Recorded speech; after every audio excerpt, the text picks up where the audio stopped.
मंगलाचरण करने के लिए हाथ जोड़ेंगे अपने। मोक्ष मार्गस्य नेतारं भेत्तारं कर्म भूभृतां ज्ञातारं विश्वतत्त्वानां वंदे तद्गुणलब्धये। देवादिदेव 1008 श्री आदिनाथ भगवान की जय। आचार्य भगवान श्री उमा स्वामी महाराज की जय। 3,9,00,00,000 महामुनिराजों की जय। 8वां अध्याय हम सभी ने प्रारंभ किया था, सूत्रपाठ नहीं करा था अभी हम उसकी भूमिका बना रहे हैं कि क्या क्या समझना है हमको इस अध्याय में। ठीक है, तो हमने कल समझा था बंध की प्रोसेस क्या होती है। बंध की प्रोसेस ये होती है कि हमारे जो आत्मा के प्रदेश हैं स्थान पर पीडीएफ है ना, पीडीएफ खोल लो, कोई दिक्कत नहीं। फिजिकल शास्त्र नहीं खोलना है ना, शास्त्र की वैसे आवश्यकता नहीं पड़ेगी अभी, मतलब शायद ही अपने को सूत्र पढ़ने में आए। आज अपन जो पढ़ने वाले हैं उसमें तो बस सुनने का है। हाँ, तो क्या अपन ने देखा था बंध की प्रोसेस क्या होती है। बंध की प्रोसेस ये होती है कि हमारी ही आत्मा के जो प्रदेश हैं उन्हीं प्रदेशों पर कुछ कर्म वर्गणाएं बैठी होती हैं। अब हम राग द्वेष जनित जब भाव करते हैं तो उन भावों के कारण वो कर्म वर्गणाएं कर्म रूप परिणमित हो जाती हैं। ठीक है, और वो कर्म हमारी आत्मा से बंध जाते हैं। तो जो कर्म वर्गणाएं हमारे प्रदेश पर हैं पहले उनको बंध को प्राप्त होंगी, फिर बाद की बंध को प्राप्त होती है। ठीक है, और ये प्रोसेस प्रति समय चल रही है। ठीक है, हर समय हमको कर्मों का बंध हो रहा है और हर समय अनंत परमाणुओं का बंध हो रहा है। ऐसा नहीं कि एक दो कर्म परमाणु या असंख्यात कर्म परमाणु, 100-150 परमाणु, इतने बंधन को प्राप्त नहीं होते। प्रति समय अनंत कर्म परमाणु हमारी आत्मा से बंध को प्राप्त हो रहे हैं। ठीक है, अनंत, इस अनंत की स्पेसिफिक संख्या है। उस अनंत की संख्या को कहते हैं समय प्रबद्ध। ठीक है, एक समय में जितने कर्म परमाणु हमारी आत्मा से बंध को प्राप्त होते हैं वो जो अनंत की संख्या स्पेसिफिक संख्या है। ऐसा नहीं कि मुझे अलग अनंत है और इसको अलग अनंत है, अनंत भी कई प्रकार का होता है। ठीक है, जैसे असंख्यात जो है, असंख्यात संख्यात सब कई कई प्रकार का होता है। एक होता है युक्तानंत, एक होता है परितानंत और एक होता है अनंतानंत। ठीक है, असंख्यात भी 3 प्रकार का होता है। ठीक है, एक होता है युक्ता संख्यात, एक होता है परिता संख्यात और एक होता है असंख्याता संख्यात। ठीक है, युक्ता संख्यात सबसे कम होता है, फिर परिता संख्यात होता है और फिर असंख्याता संख्यात, सबसे बड़ा असंख्यात ये होता है। अब इनमें भी जगन्य मध्यम उत्कृष्ट लगाते हैं। तो जगन्य युक्ता संख्यात, फिर मध्यम युक्ता संख्यात, फिर उत्कृष्ट युक्ता संख्यात, फिर जगन्य परिता संख्यात, फिर मध्यम परिता संख्यात और फिर उत्कृष्ट परिता संख्यात, फिर जगन्य असंख्याता संख्यात, फिर मध्यम असंख्याता संख्यात और फिर उत्कृष्ट असंख्याता संख्यात।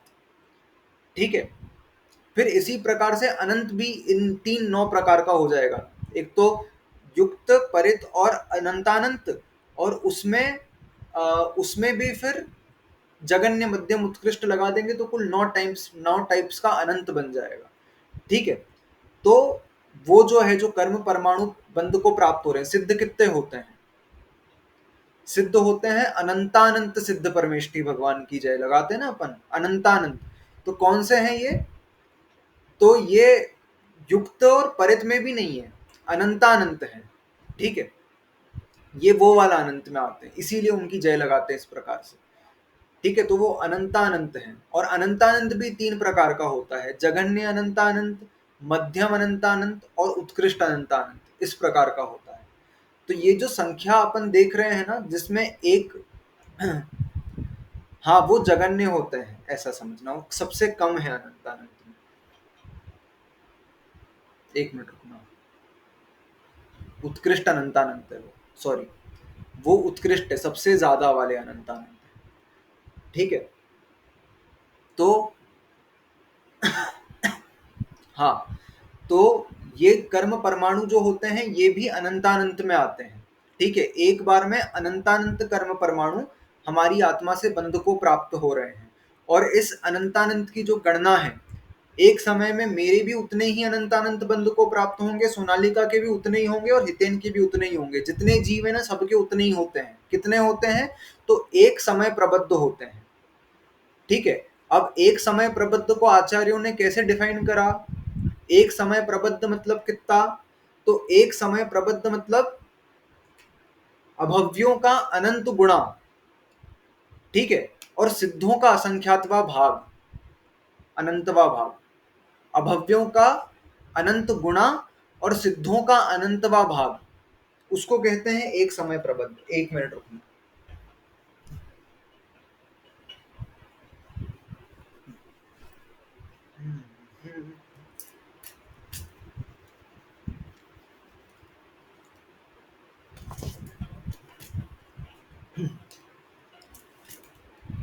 एक समय प्रबद्ध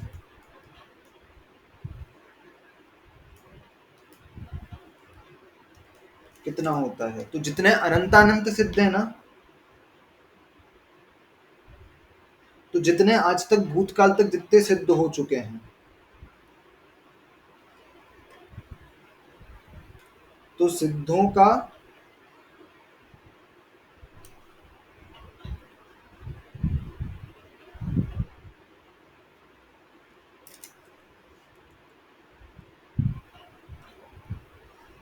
अभव्य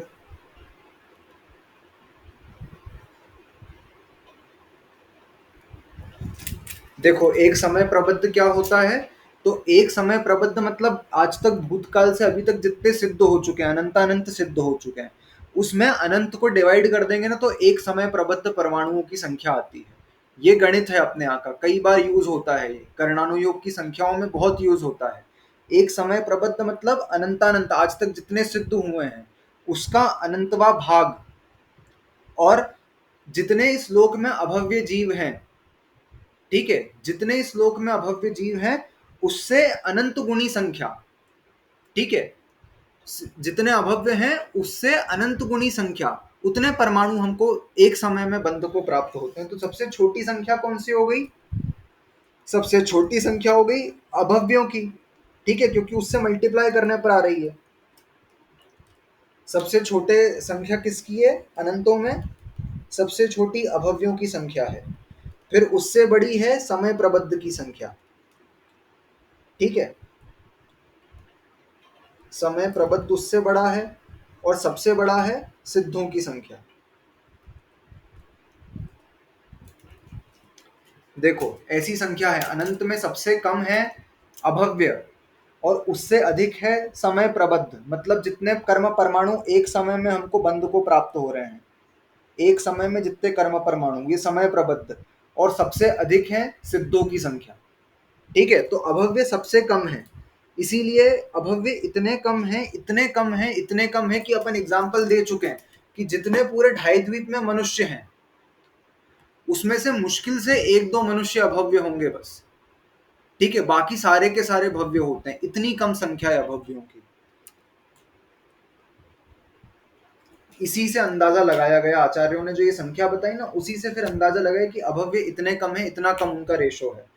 ठीक है, तो अपन अपने विषय पर थे कि एक समय में अनंत कर्म परमाणु, एक समय में जब अपन सर्वार्थ सिद्धि आदि ग्रंथों का स्वाध्याय करो इसी की टीका में, तब इसी के अध्याय में आगे समय प्रबद्ध क्यों इसी प्रकार से डिफाइन किया गया है, तो अपन ने इसलिए यहाँ समझ लिया।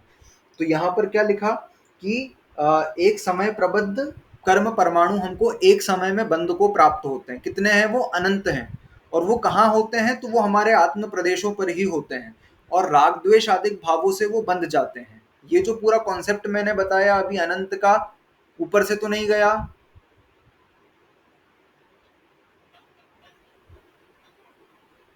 आ गया हितेन? समझ में आया?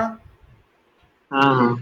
ठीक है, तो ये अपन ने देख लिया था। अब गुण स्थानों के हिसाब से कर्म के आश्रम में हीनादिकता आती है। ठीक है, तो अपन फिर गुण स्थान का विषय अपन ने प्रारंभ कर लिया था। तो हमने पहले 14 गुण स्थान देखे थे। गुण स्थान की परिभाषा सोनालिका बताएगी।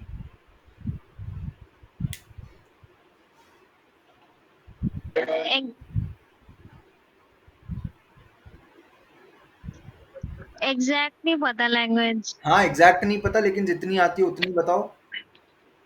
जैसे मोह और योग से बनता है, हाँ, और श्रद्धा और चारित्र का वो रहता है उसमें। हाँ, जैसे मोह मोहनीय ऊपर-नीचे से। कर्म बेस रहता है, हाँ, और मोहनी जब कर्म हट जाता है तो योग से वो आता है गोस्थान में। बिल्कुल सही, और श्रद्धा और चारित्र में डिफरेंस आता है, उससे आता है। बिल्कुल सही, बिल्कुल सही।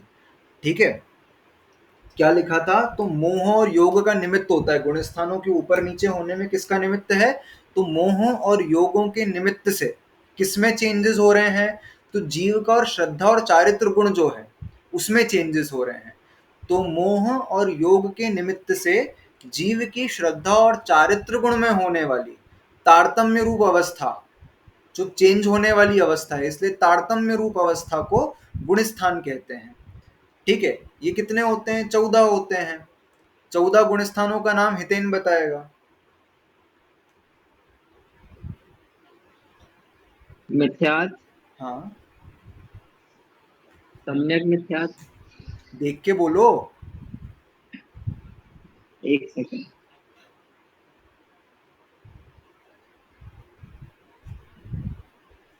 मिथ्यात् था, फिर सासाधन, हाँ, सासाधन में सम्यक, फिर हाँ, सम्यक मिथ्यात्। हाँ, तो ये सासाधन मिथ्यात् वो तो वापिस आ जाते थे इसमें। नहीं नहीं, एक सेकंड, मिथ्यात् तो वही हो गया जिसमें ग्रहित और वो है, हाँ, सासाधन में वापिस आ सकते थे। हाँ। और सम्यक मिथ्यात्व, उसमें क्या रहता था? अ, सम्यक और मिथ्यापना एक साथ है, मिले जुले परिणाम है। जैसे अच्छा ये कंफ्यूजन रहती है। हाँ, कंफ्यूजन रहती है कि ये सच्चे हैं कि ये सच्चे हाँ हैं, इस प्रकार का। नाम से समझ में आ रहा है ना? हाँ हाँ। फिर अविरत सम्यक, हाँ, और देश विरत, हाँ, फिर प्रमथ विरत, हाँ, फिर अप्रमथ विरत, हाँ, अपूर्वकरण, हाँ, अनिवृत्तिकरण, हुँ, सूक्ष्म सांप्राय, हाँ, उपशांत मोह छद्मस्त वीतराग। हाँ। तो ये क्षीण मोह छद्मस्त वीतराग, ये 11th हो गया। ये 12th हो मतलब गया, 11th छीनो। से, एक सेकंड, 13, 6, 9, 10, 11, उपशांत मोह 11th है ना? हाँ, उपशांत मोह 11th है। इसमें मोहनीय कर्म पूरा चला जाता है। पूरा दब गया। दब गया, अगले वाले में 6 हो जाएगा हाँ, पूरा। हाँ। अपन अभी देख। क्षीण मोह हाँ, पूरा क्षीण हो जाएगा, ठीक है। हाँ, फिर संयोग केवली, फिर अयोग केवली। ठीक है। ठीक ठीक ठीक। ठीक है? मतलब संयोग केवली में जो मन वचन काया है वो रहेंगे। हाँ, योगों की जैसे अर्यंत प्रवृत्ति है। अवस्था हो हाँ, गई। हाँ। अच्छा, और योग सहित रहित मतलब जो सिद्ध हो गए लोग। नहीं, नहीं, योग सहित नहीं होते, योग रहित। जैसे भगवान जब योग निरोध करते हाँ हैं, हाँ, मतलब रहित वो हुए ना सिद्ध। सिद्ध नहीं, सिद्ध तो अच्छा, गुणस्थान 14 के बाद। हाँ, 14 के 14 बाद के होते हैं बाद सिद्ध, सिद्ध होंगे। है ना? हाँ हाँ। ठीक है? तो 13, 14 में क्या डिफरेंस होता है? 13-14 में दोनों में अरिहंत अवस्था ही है। ठीक है? अभी शरीर अच्छा, सहित है। एक में लेकिन उनके योगों का आत्मा में जो परिस्पंदन है ना, मन वचन काई की प्रवृत्ति उनकी चलती रहती है, जब 13वें गुण स्थान में होते हैं। और फिर जब समव शरीर का ठीक है। त्याग करके योग निरोध में चले जाते हैं ना वो, हाँ हाँ। तब फिर ये वाला गुण स्थान बनता है 14वां। अच्छा, केवल ज्ञान के बाद दोनों चीजें हो सकती हैं, योग हाँ, सहित होंगे पहले, फिर योग रहित हो योग जाएंगे। रहित हो जाएंगे ऐसा। लेकिन अच्छा दोनों अच्छा, ठीक ठीक अरिहंती हैं, केवली हैं, सिद्ध नहीं हुए अभी।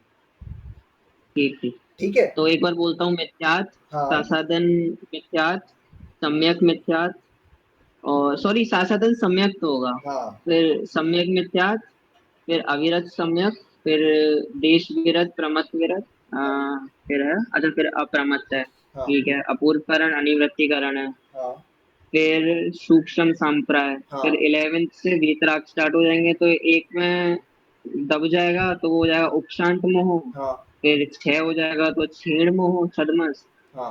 हाँ, फिर संयोग और अयोग, ठीक ठीक। ठीक है? तो अब देखो, अब अपन समझते हैं, अपन ने कल कहाँ तक का समझ लिया था? तो अपन ने कल समझा था मिथ्यात्व क्या होता है? मिथ्यात्व मतलब होता है मिथ्यात्व में मिथ्यात्व प्रकृति का उदय। दर्शन मोहनीय के कारण, दर्शन मोहनीय की जो मिथ्यात्व प्रकृति है, जब उसका उदय आएगा तो कौन सा गुण स्थान बनेगा? तब गुण स्थान बनेगा पहला, ठीक है, वो जीव मिथ्या दृष्टि रहेगा। फिर दूसरा गुण स्थान सासादन सम्यक्त्व, उसने तब क्या करा? सम्यक्त्व की आसाधना कर दी, सम्यक दर्शन छोड़ दिया, सम्यक्त्व रूपी शिखर से नीचे गिर गया। वो सम्यक्त्व का शिखर था, उससे नीचे गिर गया, लेकिन मिथ्यात्व में पहुंचा नहीं है।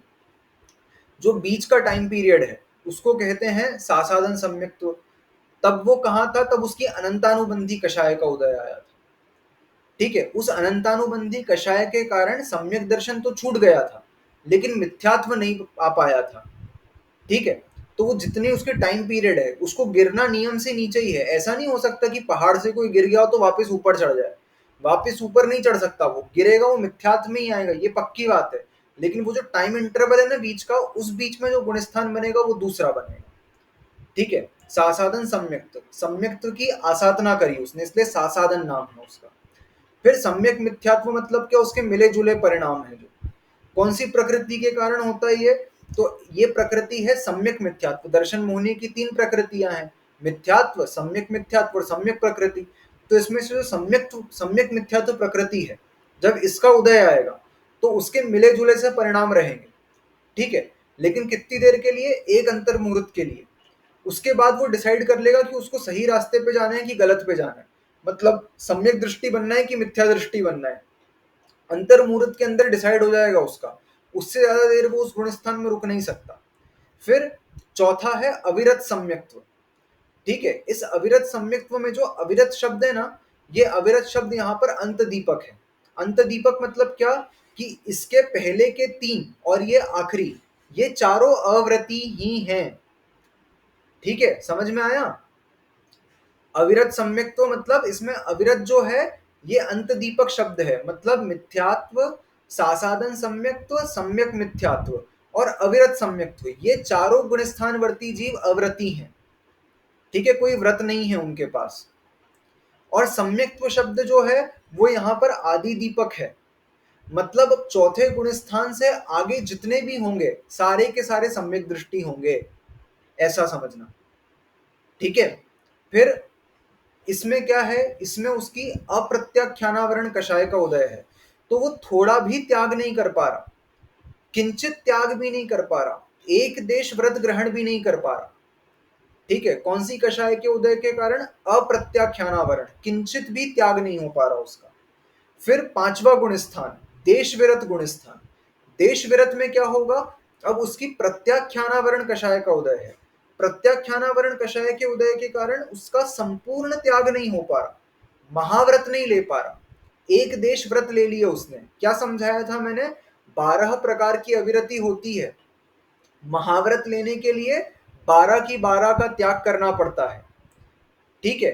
तो ये देशव्रती है, उसने 12 में से मात्र एक अविरति का त्याग करा है। कौन सी? त्रसहिंसा का, ठीक है।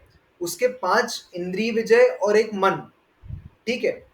तो 6 ये अविरति अभी भी है और 5 स्थावर हिंसा ये उसके अभी भी है। तो कुल 11 अविरति है उसके पास, एक से विरत हुआ है वो मात्र, किससे? त्रस हिंसा से विरत हुआ है बस वो। तो 12 प्रकार की अविरति में से एक प्रकार की अभी नहीं है उसके पास, 11 अभी भी है, ठीक है। तो उसने थोड़ा तो त्याग किया, किसके कारण? तो अप्रत्याख्यानावरण जो कषाय थी उसका अब अनुदय है, अब उसका उदय नहीं है, तो थोड़ा त्याग कर पा रहा है, लेकिन प्रत्याख्यानावरण के कारण पूरा नहीं कर पा रहा है। प्रत्याख्यान मतलब क्या? त्याग करना, संपूर्ण त्याग करना, महाव्रत नहीं ले पा रहा, किस कारण? प्रत्याख्यानावरण कषाय के उदय के कारण, ठीक है।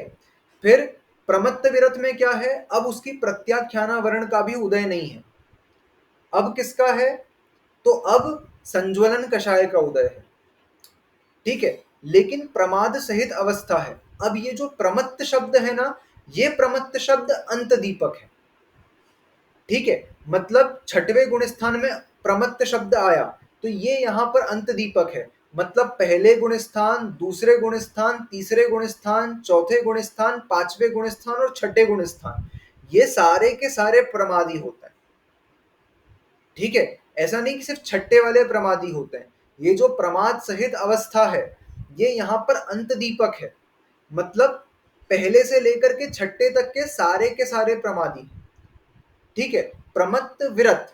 अब जो विरत शब्द है वो आदि दीपक है, ठीक है। अब आगे के सारे महाव्रती हैं, ठीक है, छठे से लेकर के 14वें तक सारे के सारे महाव्रती हैं। क्या पढ़ा था हमने, श्रावकों के गुणस्थान कौन कौन से हैं, 1 2 3 4 5, ये श्रावक मतलब सामान्य मनुष्य के हैं।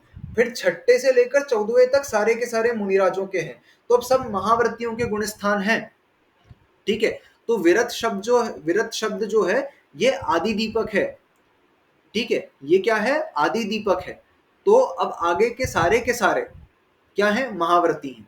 लेकिन छठे गुणस्थान वर्ती प्रमत्त विरत वाले जो हैं वो क्या है, वो प्रमाद सहित हैं। कैसा प्रमाद है उनको, तो उनको प्रमाद किस प्रकार का है, आहारचर्या पर निकलने के लिए प्रमाद होगा, अपने शरीर की साधना को पुष्ट करने के लिए आहार करना, जिनवाणी इत्यादि लिखना, दूसरों को पर उपदेश देना। देखो, एक तो होएगा अपने अंदर प्रवृत्ति ले जाना, अंतरंग प्रवृत्ति, और एक बहिरंग प्रवृत्ति, जहां वो अपने से हट करके दूसरे के कल्याण की बात करने आए, ठीक है, तो वो प्रमादी अवस्था कहलाती है, ठीक है। तो वो हमारे कल्याण के लिए जिनवाणी भी लिख रहे हैं ना, तो उनका गुणस्थान गिर जा रहा है। जब वो सामायिक से हट करके कुछ भी और क्रिया करें तो उनका गुणस्थान गिर जा रहा है, लेकिन उसमें उनका कोई वो नहीं है, उनका हाथ नहीं है, अपने आप गिरेगा ही गिरेगा, क्योंकि वो अवस्था ऐसी आती रहती है निरंतर। हर अंतर मुहूर्त में गुणस्थान छठा सातवां, इस प्रकार से मुनिराज निरंतर छठे सातवें गुणस्थान में झूलते रहते हैं, ठीक है। जैसे, हाँ अच्छा जैसे मोहनीय कर्म की वजह से तो ऊपर नीचे होता होगा, हाँ जैसे तुम बता रहे हो। हाँ, तो केवली भगवान का थोड़ी ना गिरता होगा, एक बार हो गया मतलब, वैसे इलॉजिकल पॉइंट है। बिल्कुल जैसे वो सही। दूसरे के लिए करते हैं ना, दया हाँ, भाव जब करते हैं वो दूसरे के लिए, मोहनीय कर्म के लिए समोशरण होता है ना, लगा। उनका मोह क्षय हो गया, अब उनका गुणस्थान गिरना ही नहीं है, ठीक है। अब उनको सिर्फ चढ़ना ही चढ़ना है। चढ़ना कहाँ पर है, अगर 13वें में है तो 14वें में जाना है, और 14वें में है तो फिर सिद्ध होना है। अब वापस नीचे आने का कोई रोल नहीं है, ठीक है, मतलब टिकट पक्की हो जाती है, एकदम 13, एक पक्की। बार 13 अटेंड कर लो तो। हाँ, अभी अपन और देखेंगे टिकट कहाँ से पक्की हो जाती है, ठीक है। तो वैसे तो हाँ, 13वें में तो टिकट पक्की है ही सही, उसके पहले भी टिकट पक्की हो जाती है, तो अपन देखेंगे वो अभी आज। तो अपन ने क्या समझ लिया था कि वो प्रमाद सहित अवस्था है। अब देखो कैसे निरंतर चेंज होती है, ऐसे चेंज होती है कि देखो मुनिराज, मैंने एक एग्जांपल पहले भी दिया है ये, कि अब उन अंजुलि लगा के, जैसे उनने अंजुलि सामने करी ग्रास रखवाने के लिए, तो वो प्रमादी कहलाएंगे, ठीक है, ये उनका प्रमाद है। और फिर उसके बाद जैसे ही वो क्या करें, अब वो अंजुलि का ग्रास जो रखा उसका शोधन कर रहे हैं, तो वो अपने संयम की रक्षा के लिए कर रहे हैं, वापस अप्रमत्त हो गए। फिर जब उन्होंने खाया, ठीक है, वो मुख में रखा, तो वापस प्रमत्त हो गए, ठीक है। और फिर उसके बीच में भी उनका भेद विज्ञान चल रहा है कि ये जो भोजन लिया, ये मैंने अपने शरीर को पुष्ट करने के लिए लिया है, मेरी आत्मा के लिए नहीं लिया है, और शरीर भी साधना के लिए लिया है। वापस अप्रमत्त हो गए, फिर अंजुलि सामने करी, फिर प्रमत्त हो गए, ठीक है। ऐसे तुरंत तुरंत उनके गुणस्थान चेंज होते हैं। ऐसे हर अंतर मुहूर्त में उनके गुणस्थान छठा सातवां, विहार के दौरान कैसे विहार कर रहे हैं एक स्थान से दूसरे स्थान जाने के लिए, इसलिए प्रमत्त। फिर उसमें अपनी ईर्या समिति का पालन करा उनने, 4 हाथ जमीन देख के अपने संयम की रक्षा के लिए करा, तो वापस अप्रमत्त, ठीक है। ऐसे निरंतर प्रमत्त अप्रमत्त उनका गुणस्थान वैसे चेंज होएगा, ठीक है। इस प्रकार से उनके गुणस्थान हर अंतर मुहूर्त में गुणस्थान चेंज होगा। तो अब ये जो गुणस्थान है, यहां तक का अपन ने समझ लिया था कि प्रमत्त और अप्रमत्त।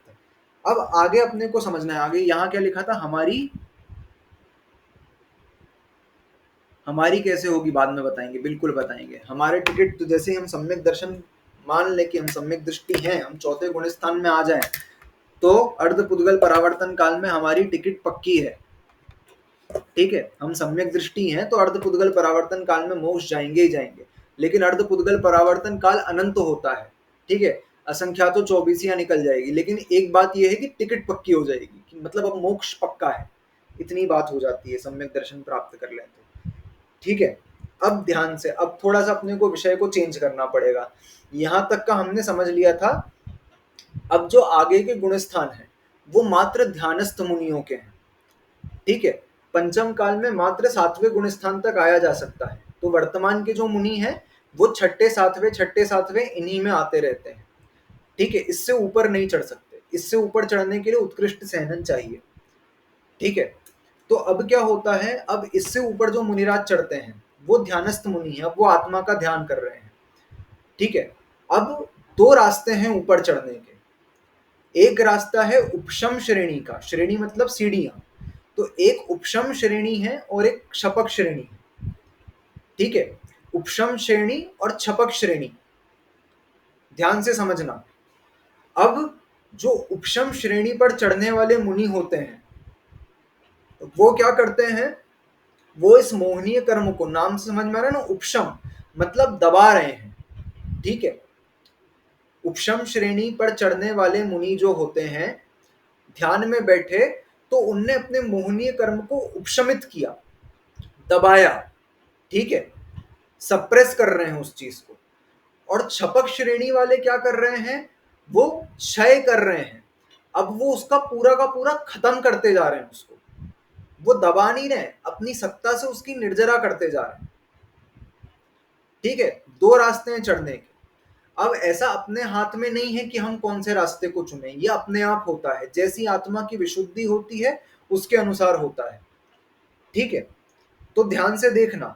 अब उपशम श्रेणी चढ़ने वाले जो मुनि होते हैं ना, वो गुणस्थान चढ़ते हैं सबसे पहले 8वां। ठीक है, 7वें पर है, 7वें में ध्यान में लीन हुए। फिर 7वें के बाद जब चढ़ेंगे तो 8वें में चढ़ेंगे, 9वें में चढ़ेंगे, 10वें में चढ़ेंगे और 11वें में चढ़ेंगे। ठीक है, यहां पर 11वें में जैसे ही चढ़ेंगे वो, तो फिर क्या होगा, उनका पूरा मोहनीय कर्म अब उपशमित हो गया।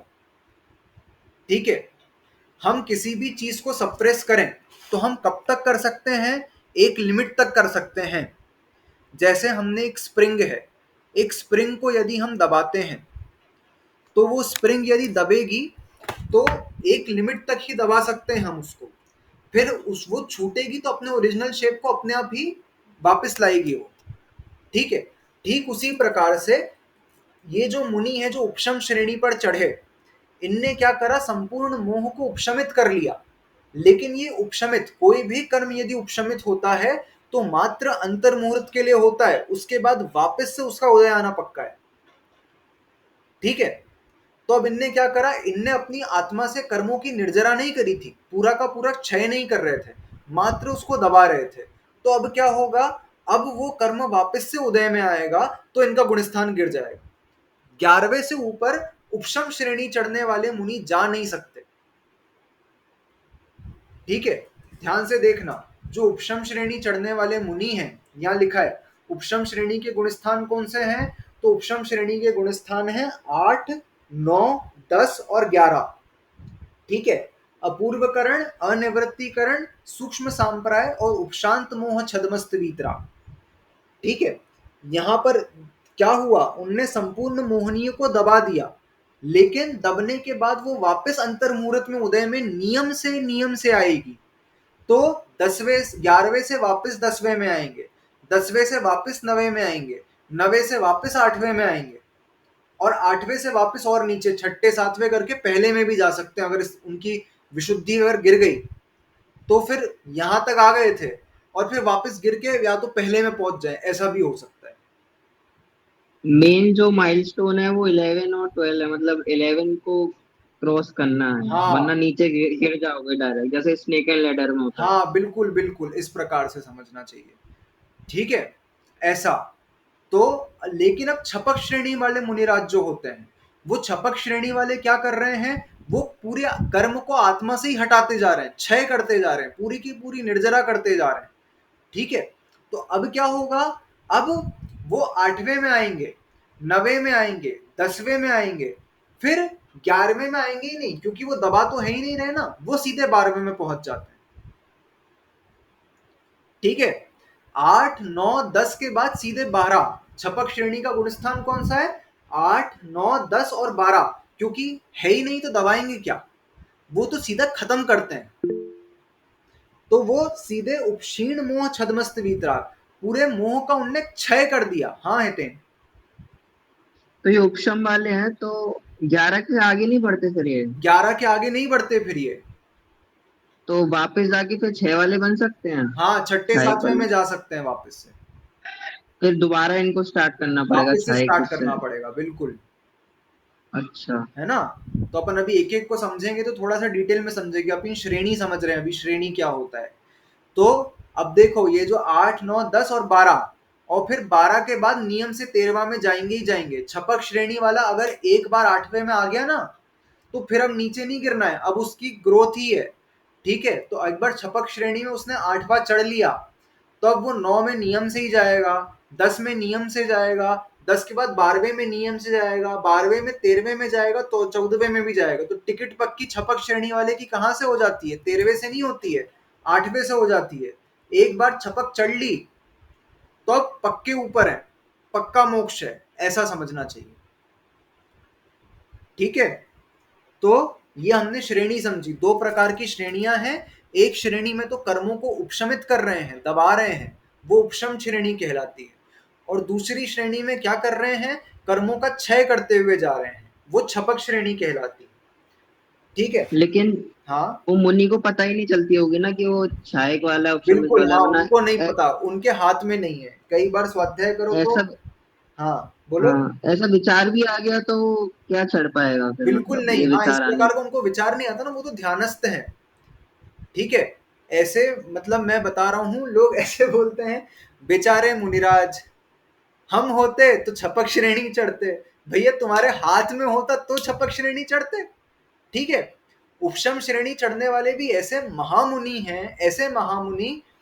देखो, ये जो श्रेणियां चढ़ते हैं ना, तो ये जब गिर रहे हैं, तो इनके गिरने के दो कारण होते हैं। एक तो अंतर्मुहूर्त इनका काल है कि इतने देर ही इस गुण स्थान में रुक सकते हैं, या तो काल का क्षय हो जाएगा। मतलब क्या होगा कि वो जो टाइम पीरियड है उस गुण स्थान का, उतनी देर ही रह सकते हैं उसमें। तो या तो उसमें से गिर जाएंगे, तो टाइम पूरा हो गया, उतनी देर रह सकते हैं, जैसे 1 मिनट रुक सकते हैं वहां पर। तो 1 मिनट रुक सकते हैं, 1 मिनट पूरा हो गया तो नीचे गिरना पड़ेगा। ठीक है, उपशम श्रेणी वाले की बात कर रहे हैं। तो या तो काल क्षय हो जाए, या फिर क्या हो जाए, या भव क्षय हो जाए। भव मतलब उनकी आयु पूरी हो गई उसी गुण स्थान में। ठीक है। तो ऐसे महामुनि हैं ये, इतना गुण स्थान ऊपर चढ़ के आ चुके हैं, ये नियम से 2-3 भव में मोक्ष जाने वाले होते हैं। इतने निकट भव्य होते हैं ये भले अभी नहीं कर पा रहे, लेकिन ऐसा है कि ये नियम से 2, 3, 4, 5, 6 भाव में इतने निकट भव्य हैं कि 5-6 भाव में तो नियम से मोक्ष चले ही जाएंगे। और उनका भव क्षय होता है ना, यदि यहाँ पर भव क्षय होता है, तो इनको है ना, हम इंद्रों की आयु का बंध होता है। ये फिर क्या बोलते हैं, अनुदिश और अनुत्तर विमानों में उत्पन्न होते हैं। ठीक है। तो ये छायक वालों का, सपोज छायक गुण स्थान में पहुंच के अकाल मृत्यु हो गई तो वो कंटिन्यू तो आगे रहेगा इस जन्म। छपक श्रेणी वाले, अगर उनका आयु बंध पहले हो चुका है, तो वो छपक श्रेणी चढ़ ही नहीं सकते। ठीक है। नहीं, अकाल तो एकदम आ सकती है ना, शायद मैंने सुना था। नहीं, अकाल आ सकती है, लेकिन ऐसा है कि अकाल आएगी तो फिर उनका आयु बंध पहले हो चुका है ना, जिनका दुर्गति का, उन्हीं के अकाल मरण होता है। ठीक है। अच्छा अच्छा। हाँ, तो आयु बंध पहले हो गया यदि, तो अब छपक श्रेणी चढ़ने का ऑप्शन ही नहीं, क्योंकि जो छपक श्रेणी चढ़ा उसका उसी भाव से मोक्ष है। तो मात्र तद्भव मोक्षगामी जीव ही छपक श्रेणी चढ़ पाते हैं। ठीक है। जो चरम शरीरी होते हैं ना, वही छपक श्रेणी चढ़ पाते हैं, क्योंकि उसके बाद नीचे गिरने का कोई ऑप्शन ही नहीं है, आप वापस संसार में आ ही नहीं सकते हो। अब मोक्ष ही आपका एक वो है। ठीक है। तो देखो क्या बता रहा था मैं। हाँ, इनका आयु पूरा हो जाती है ना, तो ये फिर हेमिंद्रों में उत्पन्न होते हैं।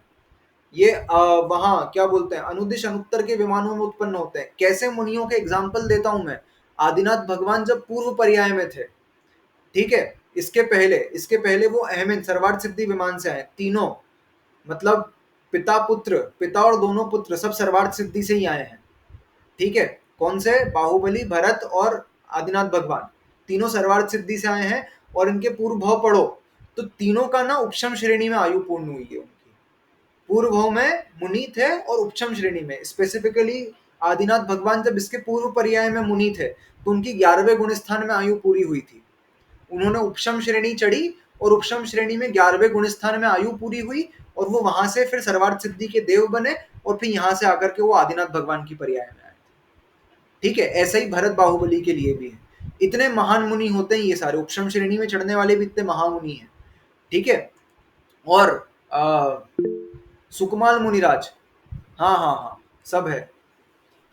ठीक है, सुकुमाल मुनिराज को जब व्याघ्री उनके पैर खा रही थी, ठीक है, तो उन्होंने उपशम श्रेणी चढ़ ली थी और उस उपशम श्रेणी में ही उनकी आयु पूरी हुई है, 10वें 11वें गुणस्थान में ही लगभग उनकी आयु पूरी हुई है और उसके फलस्वरूप वो वहां अहमिंद्रों में सर्वार्थ सिद्धि में उत्पन्न हुए हैं, ऐसा हुआ है।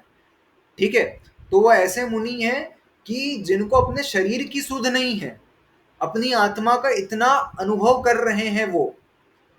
ठीक है, ऐसा अपनी आत्मा का अनुभव कर रहे हैं तो फिर उनको इस बात की सुध कैसे कि हम छपक श्रेणी चढ़ रहे हैं कि उपशम श्रेणी चढ़ रहे हैं, इस बात का विकल्प ही नहीं है।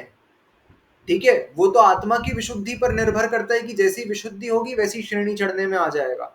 लेकिन उपशम श्रेणी भी इतने महामुनि होते हैं वो कि मतलब निकट से निकट भव में मोक्ष जाने वाले होते हैं, ऐसे होते हैं।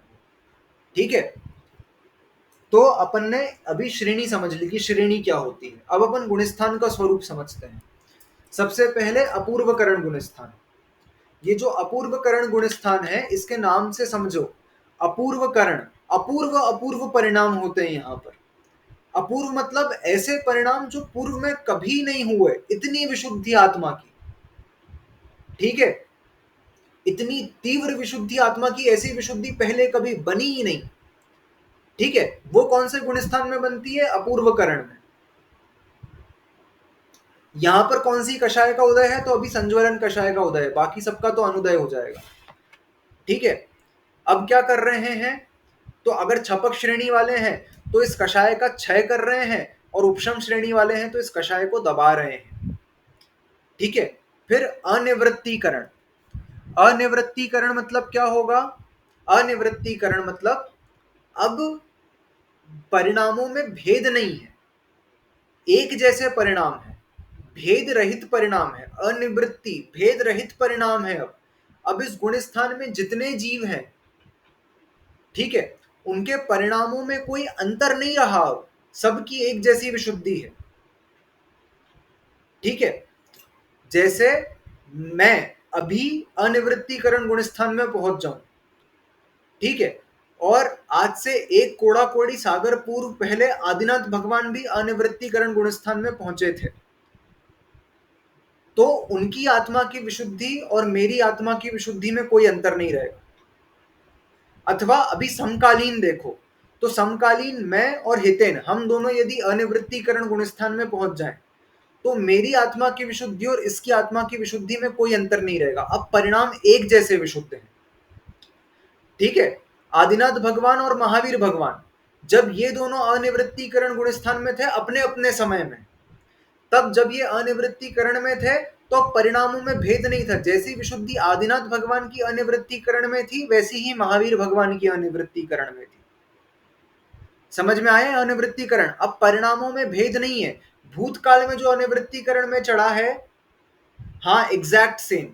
ठीक है, वर्तमान में जो चढ़ रहा है और भविष्य में जितने अनंत जीव चढ़ने वाले हैं, किसी के परिणामों में अब भेद नहीं रहा। यहां से लेकर के आगे तब अब भेद बचा ही नहीं। यहां पर ऐसा समझना नहीं, छपक और उपशम में अंतर, उपशम का उपशम से कंपेयर करना और छपक का छपक से कंपेयर करना, ठीक है, वो अलग ही चीजें हैं। तो उपशम का उपशम से ही हमेशा कंपेयर किया जाएगा। छपक वाले की निर्जरा जो होती है ना, वो उपशम वाले से असंख्यात गुण श्रेणी ज्यादा निर्जरा होती है, उसकी बहुत अधिक निर्जरा है उपशम वाले से उसकी। ठीक है, उसकी आत्मा की विशुद्धि भी उससे बहुत बहुत बहुत अधिक होती है छपक वाले की, ऐसा। ठीक है, तो उनका आपस में कंपैरिजन नहीं हो सकता, लेकिन उपशम का उपशम में एक जैसा रहेगा, छपक का छपक में एक जैसा रहेगा। ये अनिवृत्तीकरण गुण स्थान है कि भूत भविष्य और वर्तमान, इसमें जो भी अनिवृत्तीकरण या उससे आगे किसी भी गुण स्थान में अब जाएगा, तब उसके आत्मा के परिणाम एक जैसे हमेशा रहेंगे।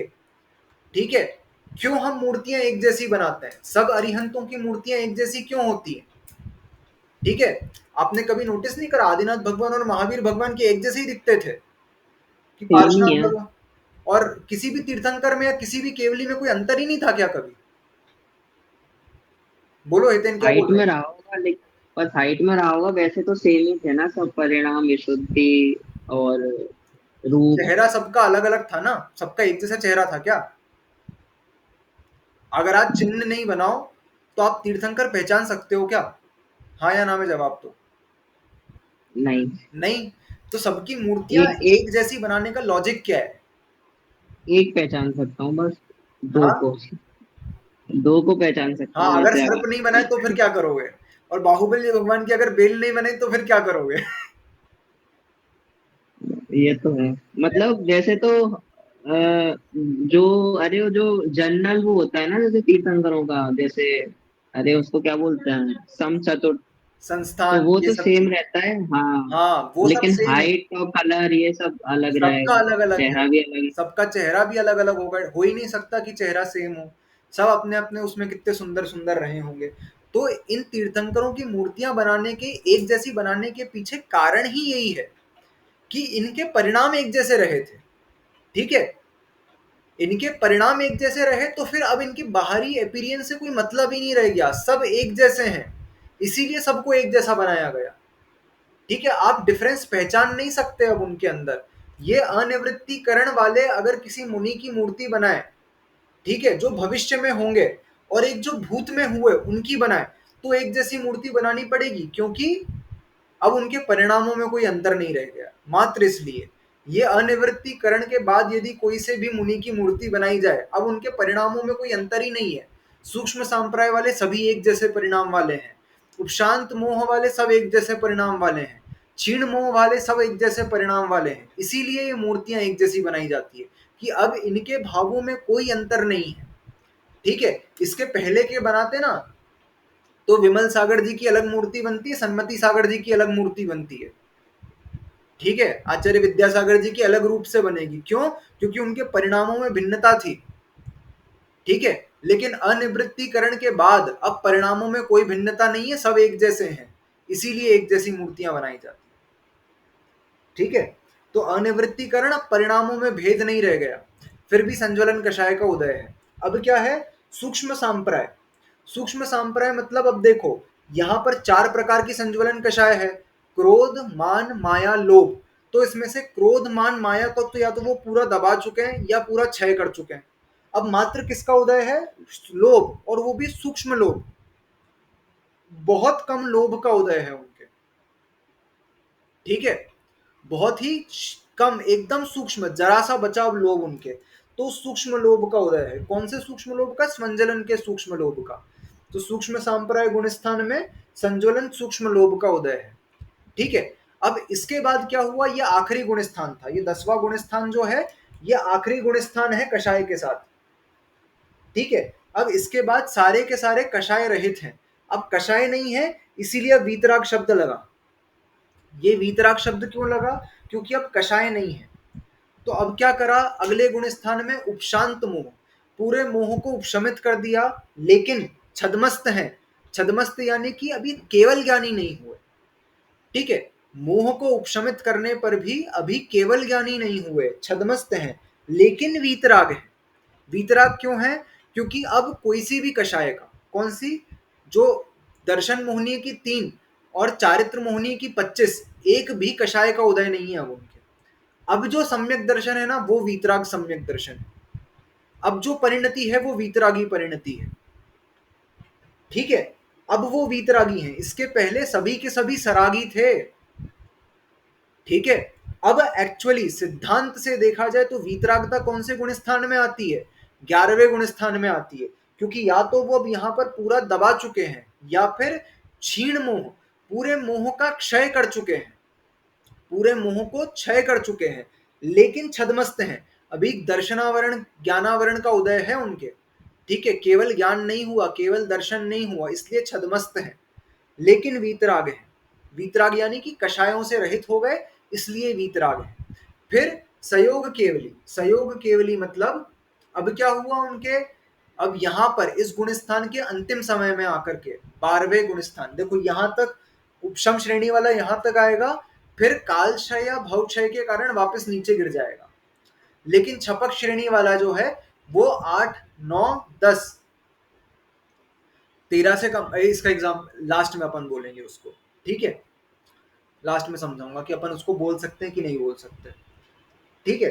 तो अब जो है छपक श्रेणी वाला 8, 9, 10, 12 और फिर 13, 13वें गुण स्थान में आ जाएगा। तो उसके केवल ज्ञानावरण, सॉरी, ज्ञानावरण, दर्शनावरण, मोहनी और अंतराय सभी का क्षय हो गया। 4 घातीय कर्मों का क्षय करके अब वो सयोग केवली बन गया। लेकिन मन वचन काय की प्रवृत्ति है, इसलिए सयोग केवली है, योग सहित अवस्था है अभी। अब ये जो सयोग शब्द लगा है ना, ये सयोग शब्द यहाँ पर अंत दीपक है, मतलब ये और इससे पहले के सभी सभी योग सहित है। मतलब पहले गुण स्थान से 13वें गुण स्थान तक सभी सयोग अवस्था है, सब में मन वचन काय की प्रवृत्ति है। ये सयोग शब्द यहाँ पर अंत दीपक है, ये ध्यान में रखना, अपने को अध्याय में काम आएगा ये अभी। ये सयोग, योग सहित अवस्था कहाँ तक होती है, तो 13वें गुण स्थान तक होती है, ठीक है, मन वचन काय की प्रवृत्ति होती है। फिर अब क्या करा, अब उनका आयु का अंतिम अंतर मुहूर्त बचा है ना, तो अब वो क्या करते हैं, अब क्या करते हैं, योग निरोध करते हैं। योग निरोध करते हैं तो अयोगी केवली बन जाते हैं, अयोग केवली, ठीक है। तो अब ये गुण स्थान कितनी देर के लिए होता है, तो जितनी देर में वचन बल रिद्धिधारी मुनि, वचन बल रिद्धिधारी मुनि 5 अक्षर बोलते हैं, कौन से, अ, ई, उ, लिर, रे, ये 5 ह्रस्व अक्षर बोलते हैं, उतनी देर के लिए गुणस्थान बनता है, ठीक है। जितनी देर में वचन बल रिद्धिधारी मुनि ये 5 अक्षर बोल देते हैं, उतनी देर के लिए गुणस्थान बनता है और फिर मोक्ष हो जाता है, ठीक है। समझ में आई ये बात, जो अंतिम वो 5 ह्रस्व अक्षर वाला ही ये गुणस्थान है, उतनी देर का है, उसके पहले सब सहयोगी ही थे। भले ही 3 दिन पहले धनतेरस से योग निरोध चालू कर लिया, ठीक है, लेकिन योग निरोध चालू करने का ये मतलब नहीं है कि वो अयोगी अवस्था में आ गए। महावीर स्वामी ने धनतेरस में अयोग, धन्यतेरस वाले दिन अयोग्य योग निरोध चालू कर दिया था। तो धन्यतेरस, रूप चतुर्दशी और दीपावली, ये 3 दिन, दीपावली में भी वो फिर सुबह मोक्ष गए। तो क्या 2 दिन अयोग केवली थे, नहीं। कितनी देर के लिए अयोग केवली होते हैं, अ, ई, उ, लिल, रे, ये 5 ह्रस्व अक्षर बोलने में वचन बल रिद्धिधारी मुनि को जितनी देर लगती है, उतनी देर के लिए मात्र अयोगी थे। हाँ, इसको शुक्ल ध्यान बोलते हैं। शुक्ल ध्यान जो होता है वो कुछ आचार्य तो इस गुण स्थान में मानते हैं, कुछ तो 12वें गुण स्थान में मानते हैं और 14वें में मानते हैं, और कुछ आचार्य 8वें गुण स्थान से मानना चालू कर देते हैं कि जब श्रेणी चढ़ना चालू करी ना, तो शुक्ल ध्यान से करना चालू करी। 4 प्रकार के शुक्ल ध्यान होते हैं, उसमें से 2 शुक्ल ध्यान यहाँ होते हैं, 4 में से 2 शुक्ल नहीं, ध्यान। हाँ, कहते हैं ना कि जब सम्मुचरण के स्टेज के बाद जब उनका आयु आने वाली थी तो शुक्ल ध्यान लगा लिया, सोई मोक्ष हो गया, ऐसा कहते हैं बिल्कुल ना। बिल्कुल, है ना। तो वो शुक्ल ध्यान के बलबूते पर बाकी जो 4 कर्म बचे उनकी निर्जरा करते हैं। तो 2 शुक्ल ध्यान यहीं पर होते हैं, और कुछ आचार्यों का मानना है कि जो ऊपर के 2 शुक्ल ध्यान है वो इस गुण स्थान में होते हैं, 12वें में, और कुछ आचार्यों का मानना है कि 8वें में होते हैं, ठीक है। तो पहले के 2 में विवाद, विवाद तो नहीं कहेंगे, 2 मत मिलते हैं, ठीक है। हाँ, समुद्घात यहीं पर होता है, ठीक है। तो वेरी गुड, अच्छा याद रखा। तो बाकी अंतिम 2 शुक्ल ध्यान सभी आचार्यों का मत है कि अंतिम 2 शुक्ल ध्यान अयोग केवली अवस्था में होते हैं, ठीक है। तो अपन ने ये सब समझ लिया। एक बार और समझते हैं। अपूर्वकरण मतलब अपूर्व अपूर्व परिणाम, ऐसी विशुद्धि कभी पूर्व में नहीं बनी, इसलिए अपूर्वकरण। अनिवृत्तिकरण मतलब क्या, मतलब अब परिणामों में भेद नहीं है, भेद रहित परिणाम है, जो भी उस गुण स्थान में है उसके भेद रहित परिणाम है। सूक्ष्म सांप्रदाय मतलब क्या, मतलब अब सिर्फ सूक्ष्म लोभ का उदय है, सूक्ष्म कषाय का उदय है। उपशांत मोह, पूरे मोह को दबा दिया, लेकिन केवल ज्ञानी नहीं है, वीतरागी है क्योंकि कषाय का उदय नहीं है। क्षीण मोह मतलब पूरा मोह क्षय कर दिया, लेकिन केवल ज्ञानी नहीं है, और वीतरागी इसलिए है क्योंकि अब कषाय बची नहीं है। संयोग केवली मतलब क्या, जो केवल ज्ञानी योग सहित मन वचन काय की प्रवृत्ति है जिनमें, और जिनमें वो भी नहीं बची अब, ठीक है। मतलब एक अंतर मुहूर्त में अब मोक्ष हो जाएगा, इस प्रकार का आगे के गुणस्थान इस प्रकार से बनते हैं। ठीक है, इसमें अपन ने श्रेणी समझी विशेष रूप से। तो उपशम श्रेणी के गुणस्थान होते हैं 8, 9, 10, 11 और छपक श्रेणी के गुणस्थान होते हैं 8, 9, 10, 12।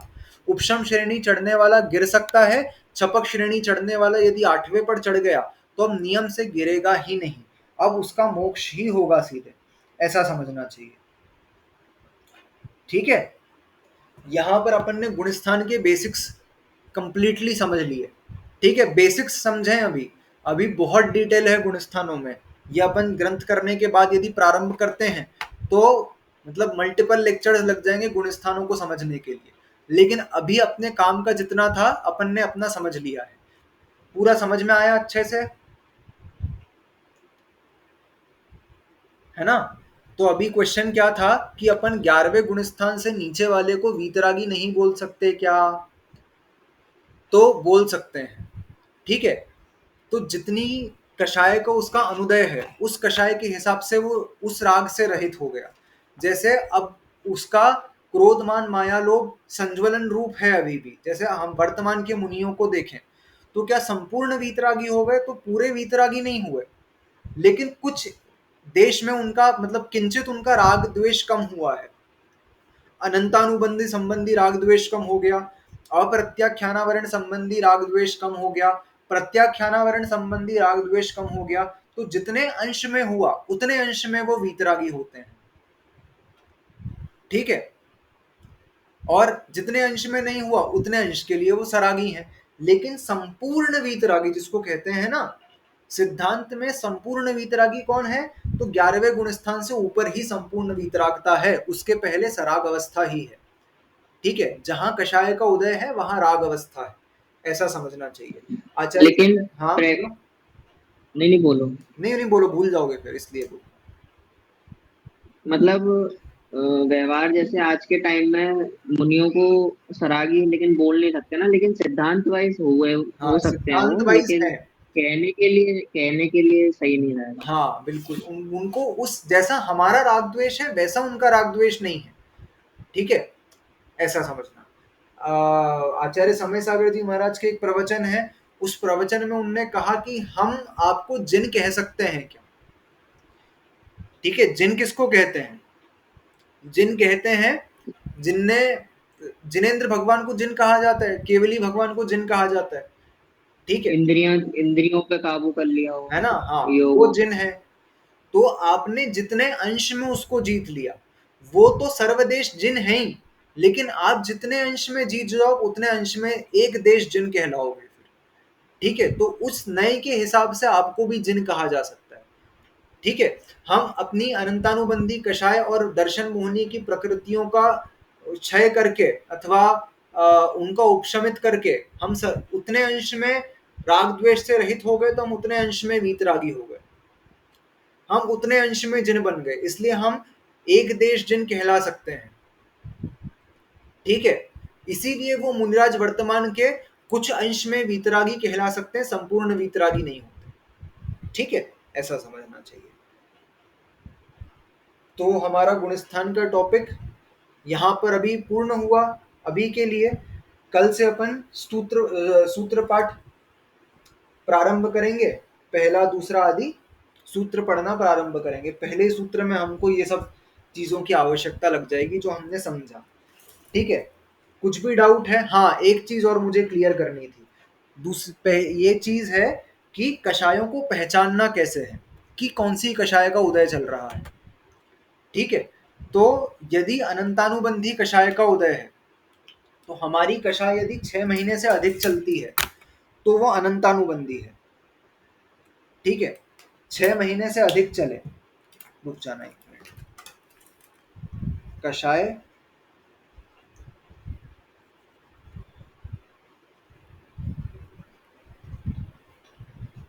6 महीने से अधिक चल रही है तो अनंतानुबंधी है। और लिखते जाना, मैं या तो फोटो भी खींच के भेज दूंगा।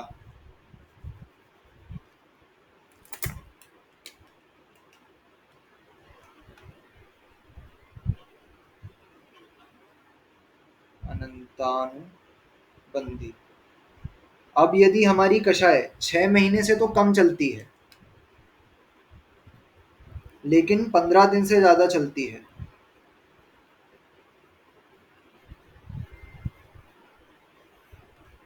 ठीक है,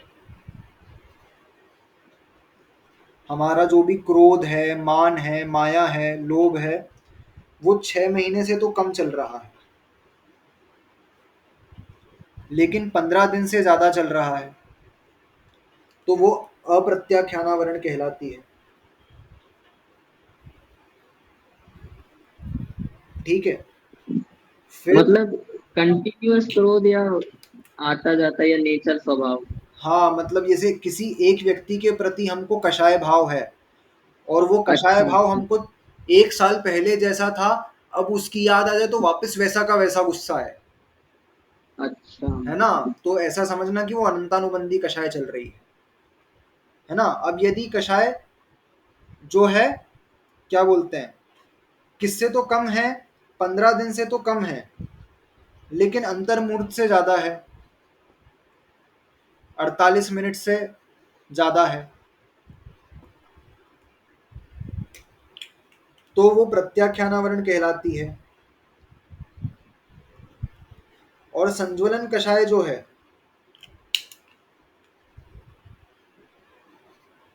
अब कषाय हमारी 48 मिनट्स से भी कम की रह गई कषाय, तो हमारी कषाय संज्वलन कषाय कहलाती है। देखो ऐसे, अनंतानुबंधी, जब कषाय 6 महीने से भी अधिक चले तो उसको कहते हैं अनंतानुबंधी।